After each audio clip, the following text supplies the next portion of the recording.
Welcome to this explainer. Look, we're just going to dive right in today. We are exploring the actual mechanics, the rich history, and honestly, the really active modern debate surrounding the gold standard.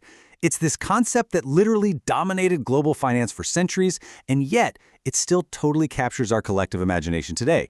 So here's a super provocative question that gets thrown around a lot in modern economic circles. Could we actually eliminate modern central banking systems, like, say, the Federal Reserve, and just go back to a gold standard? We're going to unpack exactly what that would mean.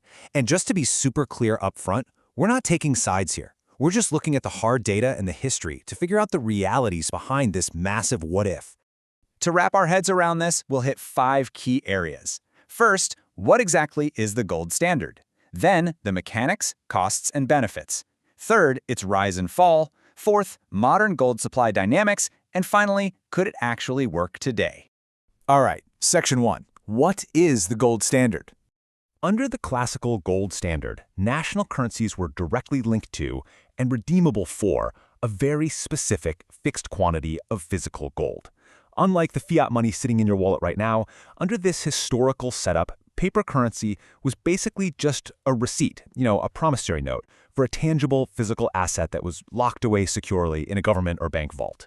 The absolute core difference between these two systems, it all comes down to constraint. Commodity-backed money, like a gold standard, is completely boxed in by a fixed physical supply. You literally cannot print more of it unless you go out and dig more metal out of the dirt. Fiat currency, on the other hand, gets its value purely from government decree and public trust. That means central banks can expand or shrink the money supply on the fly to respond to whatever the economy is doing. Moving on to Section 2, mechanics, costs, and benefits. Just imagine being a vault worker back in 1963 at the New York Fed. Under a strict gold standard, a nation's money supply was literally restricted by those heavy, physical bars sitting right there in the coffers. The entire economy was tethered to the physical contents of that room.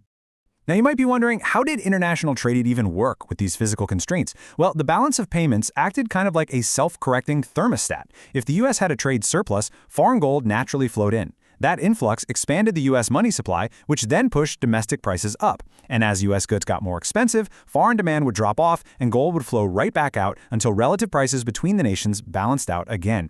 It was this totally automatic mechanical equalizer. But, every system has its trade-offs. The benefits for global trade were actually pretty remarkable. It tamed long-term inflation and created these highly predictable fixed exchange rates between countries. But the costs, they were steep. Because the money supply was rigidly tied to gold, it was pro-cyclical, meaning during an economic downturn, the money supply actually shrank too, which effectively made the crisis worse. It completely handcuffed central banks from injecting liquidity or cutting rates to help an economy weather a storm. To put those economic shocks into perspective, economist Michael Bordo looked at short-term price instability. He found that under the gold standard, between 1879 and 1913, the economy experienced wild swings, hitting a highly unstable index of 17. Compare that to just 0.88 between 1946 and 1990, a period where central banks could actually actively manage the money supply. That's a massive difference in stability. Plus, we really can't ignore the physical burden here. Mining and minting physical gold is ridiculously expensive and resource-intensive. The renowned economist Milton Friedman actually estimated that just the resource cost of producing enough gold to maintain a full coin standard for the U.S. would eat up over 2.5% of the entire nation's GDP, literally dedicating a massive chunk of our entire economic output just to digging shining rocks out of the ground. Okay, Section 3, the rise and fall. The system evolved quite a bit over time. It kicked off with Alexander Hamilton's bimetallic standard in 1792, backing money with both gold and silver. Then, in 1900, the U.S. tied itself explicitly to gold at $20.67 an ounce. Fast forward past World War II, the 1944 Bretton Woods Agreement made the U.S. dollar the global standard, pegged to gold at $35 an ounce.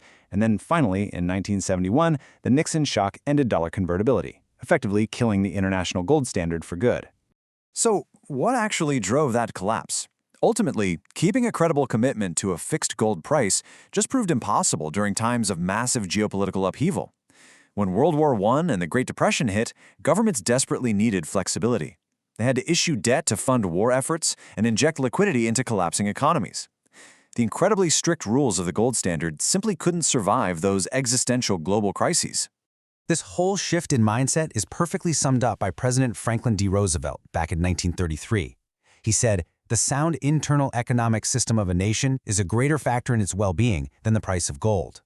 That quote marks a monumental pivot. The priority completely flipped from defending a fixed international gold peg to actively managing domestic economic health. Which brings us to Section 4, Modern Gold Supply Dynamics. According to the latest 2025 data from the World Gold Council, the total global supply of gold actually hit an all-time high of over 5,000 tons. That's an increase of 1% year over year. This was largely driven by record mine production of almost 3,672 tons, alongside a pretty healthy bump in recycled gold. But here is the crucial point. Despite sitting at record-high gold prices, the mining industry is really struggling to rapidly expand output. Over the last decade, average annual mine growth has been less than 1%. Why?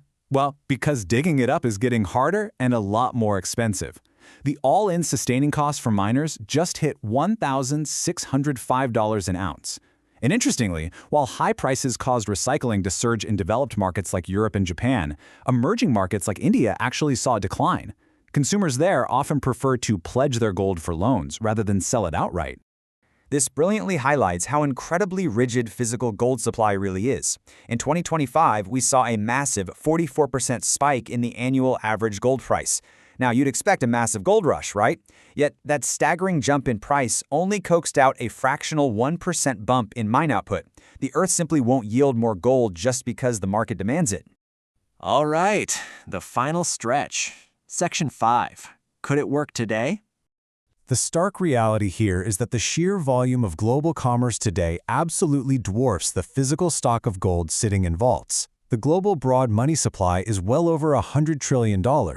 Trying to squeeze that enormous dynamic system back into the constraints of physical metal reserves, it would be incredibly disruptive. It would totally paralyze the flexibility that modern central banks rely on to function. Just look at the math. Analysts estimate that to back just the current U.S. money supply alone, we aren't talking about a small jump in price here. Gold would need to be dramatically revalued to at least $50,000 per ounce. Yeah, you heard that right, 50 grand. Now, if that were to happen, sure, it would trigger extraordinary windfalls for anyone currently holding gold. But the macroeconomic effects, they could be absolutely devastating. Forcefully locking the global economy back onto a rigid standard could severely destabilize financial markets, create massive shocks to global trade systems, and just drastically reduce global liquidity overnight. Gold is widely recognized as a timeless hedge against fiat currency risk for individual investors, for sure, but building the entire global economy upon it today, that's a very, very different story. So we'll leave you with this really provocative thought to consider. The original gold standard worked because it provided an anchor of trust. But regardless of the signals central bankers use to navigate policy today, public trust that they will stay the course is essential. Perhaps today, the stability once provided by the rigid weight of a shiny metal is simply replaced by our collective faith that policymakers will manage the fiat system responsibly. Is trust in central bank credibility the new gold standard? Thanks for joining us for this explainer, and we hope this leaves you with plenty to chew on.